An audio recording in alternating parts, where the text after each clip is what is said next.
लेकिन क्या 90 तो छोड़िए, क्या 30% भी इस देश के 90% समाज को मिल रहा है? जो लोग देश के मेहनत का समाज है, जो उत्पादन का काम करता है, जो निर्माण का काम करता है, जिन्होंने भारत के निर्माण में अपने पुरखों को खोया है, आज उनको अपने हक के लिए लड़ना पड़ रहा है। और विदेश से आकर हमारे बहुजनों से, हमारे पूर्वजों से छल कपट से सब कुछ छीनने वाले देश के सभी संसाधनों पे काबिज हैं। लेकिन सवाल एक है, 90 क्या वास्तव में 90 है? अगर हम दिल्ली की बात करें तो दिल्ली में पिछड़े वर्ग में गुर्जर समाज, यादव समाज, जाट समाज तीनों पैसे में बहुत मजबूत है। वो अपने आप को पिछड़ा वर्ग में गिनते हैं। लड़ाई लड़े को यहाँ तो जो ओबीसी के हक और अधिकार के आरक्षण की लड़ाई को भी हमारे दलित समाज के लोगों ने दिल्ली में लड़ा 1990 में, जब मंडल कमीशन की घोषणा हुई थी। और सेल्फ यूनिट करने वाले राजीव गोस्वामी खुद पिछड़े वर्ग से थे। लेकिन देर आए दुरुस्त आए, अब सबको ये समझ आ रहा है कि हम लोग इस देश के मूल निवासी हैं, हमारा हक छीना है, हमारे हिस्से की हकमारी हुई है, जो आज का मुद्दा भी है। बहुसंख्यकों की हकमारी रोकने वाजिब हिस्सेदारी के लिए हम लोग इकट्ठे हुए हैं। आप जरा समझिए कि ओबीसी के जब आरक्षण की बात के लिए काका कालंकर आयोग 1951 में बना, उसकी रिपोर्ट आई, वो कुत्ते में डाल दी। 77 में मंडल कमीशन बना, उसकी रिपोर्ट आई, वो खत्ते में डाल दी। 7 अगस्त 1990 को किन परिस्थितियों में मंडल कमीशन की घोषणा हुई, वो शायद कुछ तो सीनियर साथियों को पता होगा। देवीलाल जी की सभा हुई थी, उनके हालात में वो घोषणा हुई। और उसके बाद जब Indira Sahni versus union of India के नाम से केस डरा और मंडल कमीशन की सिफारिशों को लागू करने की जो घोषणा हुई थी, उसको कोर्ट ने स्टे कर दिया। 92 में जजमेंट आया, 93 में नोटिफिकेशन आया, उसके बाद लागू हुआ। लेकिन जब 10% जनरल कैटेगरी ईडब्ल्यूएस की बात आई, पहले तो हम ये देखें, ओबीसी के आरक्षण की लंबी लड़ाई है, कुर्बानी देने वालों की लंबी लिस्ट है, कितने लोगों की इस आंदोलन में जान गई है, लंबी लिस्ट है। उसके बाद जाके थोड़ा बहुत मिला। और जिन्होंने मांगा नहीं, जिनको न कभी मांगना पड़ा, न धरना प्रदर्शन करना पड़ा, उनको भारत सरकार ने 4 दिन के अंदर, एक दिन कैबिनेट में पास किया, अगले दिन लोकसभा में, वो भी उसका टाइम खत्म हो रहा था, एक दिन बढ़ाया गया। उससे अगले दिन राज्यसभा में, तीसरे दिन, और चौथे दिन राष्ट्रपति जी के सिग्नेचर होकर नोटिफिकेशन भी चौथे दिन हो गया। अब सवाल एक और है, हम तो बात 49.5% की कर रहे हैं कि इतना तो दे दो, लेकिन इसमें कितना बड़ा खेद है, ये शायद कुछ पढ़े लिखे विद्वान साथी जो रिजर्वेशन पॉलिसी पे नजर रखते हैं, शायद वो उस बात को जानते होंगे।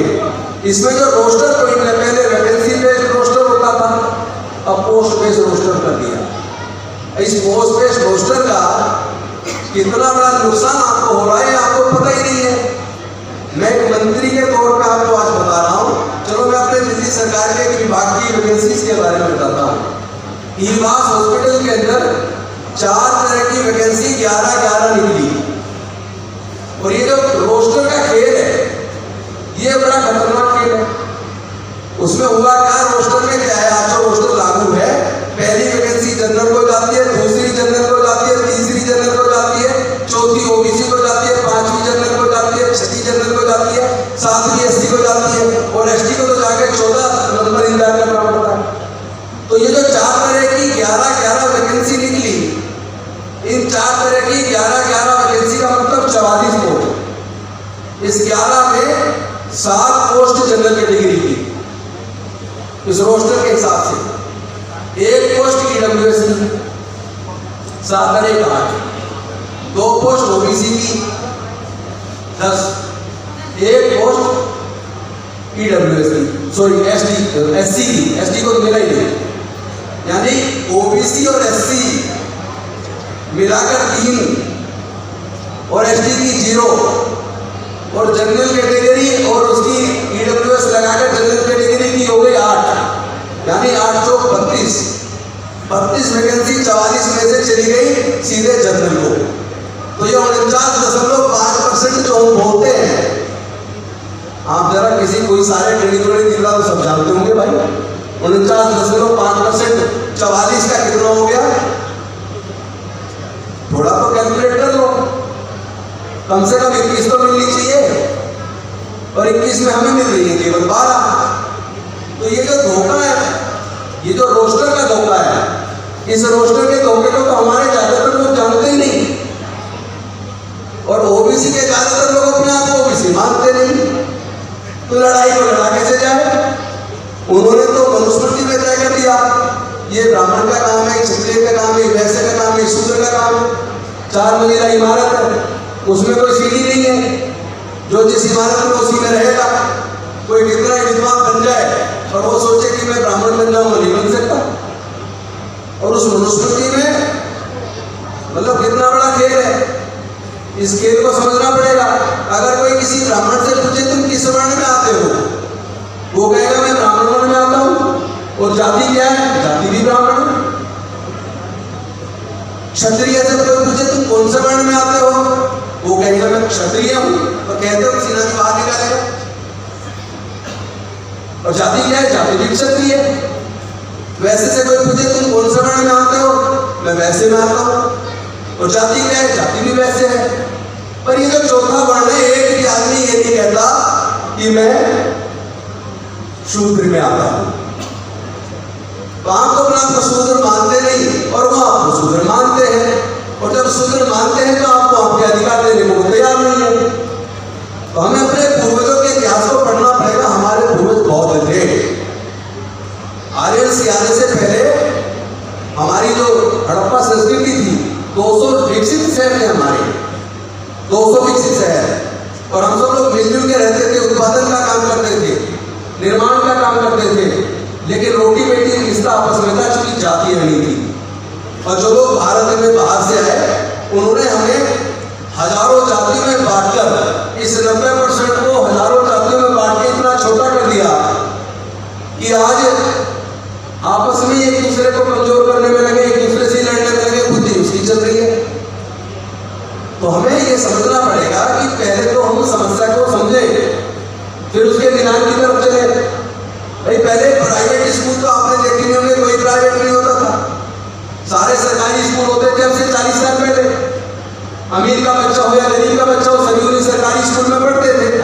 तो टीचर पक्षपात तो तब भी करता था, पर वो पक्षपात इतना करता था कि गरीबों के बच्चे को उठा के पीछे बिठा दे, अपने बच्चों को आगे बिठा दे।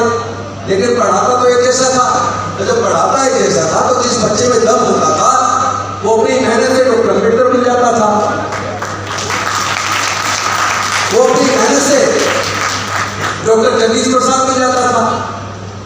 लेकिन जब ये प्राइवेट होने लगा कि ये लोग डॉक्टर बाबा साहब अम्बेडकर के दिए रिजर्वेशन की वजह से और इनको जो पढ़ने लिखने का हक मिला, इसकी वजह से धीरे धीरे आगे आने लगे। अब इनके खेतों में मजदूरी कौन करेगा? इनको तो सस्ते मजदूर चाहिए कि फैक्ट्री में सस्ते मजदूर कहाँ से आएंगे। इन्होंने पॉलिसी बनाई कि भाई इनके रिजर्वेशन को किसी तरह खत्म करो और इनके पढ़ने लिखने के रास्ते बंद करो।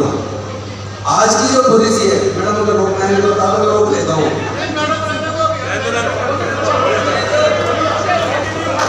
ये ठेकेदारी प्रथा ने हमारे समाज के विकास को रोक दिया है, हमें बर्बाद कर दिया है। और ये लड़ाई रोड पे बड़े पैमाने पर लड़नी पड़ेगी, छोटे मोटे से काम नहीं चलेगा। जैसे हमारे वकील साहब बोल रहे थे, अब शायद चले गए, मेरे मित्र हैं सुप्रीम कोर्ट के एडवोकेट हैं, वो कह रहे थे हमें जेल जाने के लिए संख्या बनानी पड़ेगी, कौन कौन जाने को तैयार है। मैं तो ये कह रहा हूँ जितनी हमारी 90% संख्या है, 90% संख्या का मतलब 115 करोड़ लोग कम से कम, उस 115 करोड़ लोगों में से केवल 1 करोड़ भी जेल जाने को तैयार हो जाए। मांगना नहीं पड़ेगा, बिल्कुल नहीं मांगना पड़ेगा। ये तो जातिगत जनगणना है, ये तो जरूरी है। सुप्रीम कोर्ट का खुद का जजमेंट है, एडिक्वेट रिप्रेजेंटेशन होना चाहिए। और साथ ये भी कहती है उसके लिए सर्वे होना चाहिए। अगर आपकी संख्या का ही नहीं पता तो एडिक्वेट रिप्रेजेंटेशन कितना बनता है कैसे पता चलेगा? इसलिए जातिगत जनगणना का होना जरूरी है, ताकि एडिक्वेट रिप्रेजेंटेशन कितना बनता है, कितना देना है, ये सरकार तय कर सके। तो ये जातिगत जनगणना हर हालत में होनी चाहिए, मैं इसके पक्ष में हूँ। तो ठेकेदारी प्रथा को भारत से खत्म किया जाना चाहिए। इसके लिए जो लड़ाई लड़नी पड़ेगी, और हम तो इसीलिए कहते हैं कुर्सी टेम्परेरी, बहुत से लोग कहते हैं कुर्सी के बारे में सोचो, तो मैं कहता हूँ कुर्सी को मैं लेके पैदा नहीं हुआ था, ये तो कभी किसी की परमानेंट रहेगी, मेरे से पहले भी मंत्री रहे, आज नहीं है, आज मैं हूँ, कल मैं भी नहीं होगा। ये तो आती जाती रहते हैं, लेकिन ये समाज का मुद्दा और हमारा समाज, हमारे समाज के हक अधिकार ये हमेशा रहेंगे कि हम लड़ने, ये लड़ेंगे नहीं। पर्ची आगे इसमें मैं अपनी बात को ये कह के समाप्त करता हूँ, हो गए मायूस नायूस आम से डरते रहिए, जिंदगी भोर है सूरज से निकलते रहिए, एक ही पाँव पे ठहरोगे तो थक जाओगे, धीरे धीरे ही सही राह पे चलते रहिए। जय भीम। गौतम जी, सर दो तरह की बातें बहुत हवा में बहुत तेज हैं। एक तो जासूसी, दूसरा जनगणना। जनगणना इस बार वाला काफ़ी उत्तेजना फैल रहा है समाज में, और लोग कह रहे हैं कि इस बार कम से कम जो छूट गया था, और सरकार ने भी वादे किए थे कि हम जातिगत जनगणना कराएंगे, उसके बारे में आप क्या कहना चाहते हैं? जातिगत जनगणना तो होनी ही चाहिए जी, इसलिए भी ज़रूरी है क्योंकि जब सरकार कोई पॉलिसी बनाती है किसी भी कास्ट कैटेगरी के बारे में, तो वो उसकी संख्या को ध्यान में रखते हुए बनाती है। जी जी। और आपको पता होगा माननीय सर्वोच्च न्यायालय की जजमेंट भी है जिसमें एडिक्वेट रिप्रेजेंटेशन की बात की गई है, तो साथ में उन्होंने ये भी कहा कि स्टेट उसका सर्वे कराए ताकि ये पता लग सके एडिक्वेट रिप्रेजेंटेशन है या नहीं है। नहीं है जी। तो जब तक जनगणना नहीं होगी तब तक पता कैसे लगेगा कितनी जनसंख्या है और उतने लोग एडिक्वेटली रिप्रेजेंट कर रहे हैं सरकार में या नहीं कर रहे हैं। इसलिए भी जनगणना का होना बहुत ज़रूरी है। और ये जो बहुजनों की हकमारी हो रही है SC ST OBC की, अब इस हकमारी को मुझे लगता है समाज बर्दाश्त करने के लिए तैयार नहीं है। ये सब न्यायिक मुद्दे हैं, बहुत ही जस्टिफाइड हैं, और केंद्र सरकार को इसको तुरंत मान लेना चाहिए, और जो जिसका जितना हक है उसको वो हक उनको देना चाहिए। एक सवाल और आ रहा है कि स्टेट चाहे तो वो अपने जनगणना के जो वो है कॉलम है उसमें वो कॉलम वो लगा सकता है। पहले करें तो सही, अभी हुआ कहाँ है? जी जी, अभी हो तो जाए। हाँ। स्टेट को पावर दे दे, फिर स्टेट गवर्नमेंट्स करेंगी। स्टेट गवर्नमेंट करेंगी, तो मैंने आप दिल्ली गवर्नमेंट के पास यदि पावर आती है तो वो करा। निश्चित तौर पे जब पावर आएगी तो ये न्याय की बात है, इसको तो हम हर हालत में आगे बढ़ के कदम आगे बढ़ के करेंगे। आगे बढ़ के करेंगे। सर नागल वाले केस के बारे में क्या कहना है सर? जो छोटे ये जो नांगल का केस हुआ दिल्ली कैंट में, ये बेहद शर्मनाक है, और जो जनता की तरफ से निकल के आ रहा है कि दुष्कर्म की संभावना है हत्या से पहले, मुझे लगता है कि जिस जल्दबाजी में बॉडी को क्रीमेट किया गया, शब्दों उनके सबूतों को नष्ट किया गया, उससे जनता की जो संदेह है उसको बल मिलता है, उसको न्याय मिलना चाहिए। मैं तो 3-4 दिन पहले वहाँ गया था, जिस दिन घटना शाम को घटी थी, अगले दिन सुबह ही मैं वहाँ गया था, लोगों से मिल के आया था, और मैंने प्रॉमिस भी किया था कि हम लोग दिल्ली सरकार की तरफ से मुआवजा भी देंगे, और कोर्ट के अंदर सीनियर वकील सरकारी खर्चे पे करके देंगे, मजिस्ट्रियल इंक्वायरी करवाएंगे। और कल माननीय मुख्यमंत्री जी गए थे, मैं भी साथ गया था, कल वो सारी हमने जो प्रॉमिस किए थे वो हमने पूरे भी किए। लेकिन एक चीज़ है, मैं थोड़ा सा इस पर रोकना चाह रहा हूँ। घटना हो जाने के बाद सब सक्रियता तो हो जाती है, घटना ना हो इस पर कोई नहीं, निश्चित तौर पे घटना ना हो इस पे कार्रवाई होनी चाहिए। लेकिन आप जानते हैं दिल्ली के अंदर कानून व्यवस्था दिल्ली सरकार के अधीन नहीं है, पुलिस दिल्ली सरकार के अधीन नहीं है, तो चूँकि पुलिस हमारे पास नहीं है तो केंद्र सरकार की ये जिम्मेदारी बनती है कि वो कानून व्यवस्था को दुरुस्त करे और ऐसे सख्त कार्रवाई जरूर करे, ऐसे कदम उठाए जिससे कि इस तरह की घटनाएं होना। ठीक है। दरअसल ओबीसी जनसंख्या की जो जनगणना है उस तक आखिर बचना क्यों चाहती है, क्यों नहीं कराना चाहती? एक्चुअली सच सामने आ जाएगा कि जितने भी SC ST OBC के लोग हैं, मानवर कांसीराम साहब 85% बोलते थे, मेरा सर्वे कहता वो 88% है। तो 88% को 15-20% पे समेटा हुआ है। और एक धोखा और है जिसको आपको सबको समझना पड़ेगा। ये बोलते हैं कि SC ST OBC तीनों मिला के 49.5% है, लेकिन ये जो रोस्टर है इसमें बड़ा झोल है, इसमें पूरी की पूरी चोरी है। जैसे फॉर एग्जांपल 4 तरह की वैकेंसी, 11 वैकेंसी दिल्ली सरकार के हमारे एक हॉस्पिटल में ईबास में निकली, और उन 11 वैकेंसी एक तरह की, 11 एक तरह की, 11 एक तरह की, टोटल होगी 44 वैकेंसी। उन 44 वैकेंसीज़ में जो 11 वैकेंसी हैं रोस्टर के हिसाब से 7 वैकेंसी जा रही है जर्नल को, यानी 7 चौक 28 वैकेंसी। एक वैकेंसी जा रही है ईडब्ल्यूएस को, यानी 4 वैकेंसी, 28 4 32, 44 में से 32 वैकेंसी तो इसका सीधा जनरल कैटेगरी को चली गई। जी जी तो ये जो रोस्टर है ना, ये बहुत बड़ा धोखा ये है। भी जितनी भी वैकेंसी निकलती है, जब आप उसको देखेंगे रोस्टर के हिसाब से, अगर वो वैकेंसी 100 से कम है और अगर वो 50 से कम है, तो आप पाएंगे कि आपका 49.5 की बजाय वो घटते घटते कहीं पे 25%, कहीं 30% इस तरह का मिल रहा है, कहीं पे केवल 15% तक ही मिल रहा है। अगर वैकेंसी 4 निकलेंगी, 3 जनरल को जाएंगी, 1 ओबीसी को जाएगी, एससी को एसटी को 1 भी नहीं जाएगी। एक भी नहीं। और अगर 6 वैकेंसी आई तो 1 जनरल को जाए, 1 ओबीसी को जाएगी और 5 जनरल को जाएंगी। अगर 7 वैकेंसी आती हैं तब एक एससी को जाएगी, 1 ओबीसी को जाएगी, बाकी जनरल को जाएंगी। तो ये जो रोस्टर पॉइंट है, इसको भी दुरुस्त कराने के लिए मुझे लगता है हमें लड़ना पड़ेगा। दिल्ली सरकार क्या जातिगत गणना के पक्ष में है? देखिए, हम तो शुरू से कह रहे हैं सबको न्याय मिलना चाहिए, और जब तक जनगणना नहीं होगी तब तक न्याय कैसे देंगे?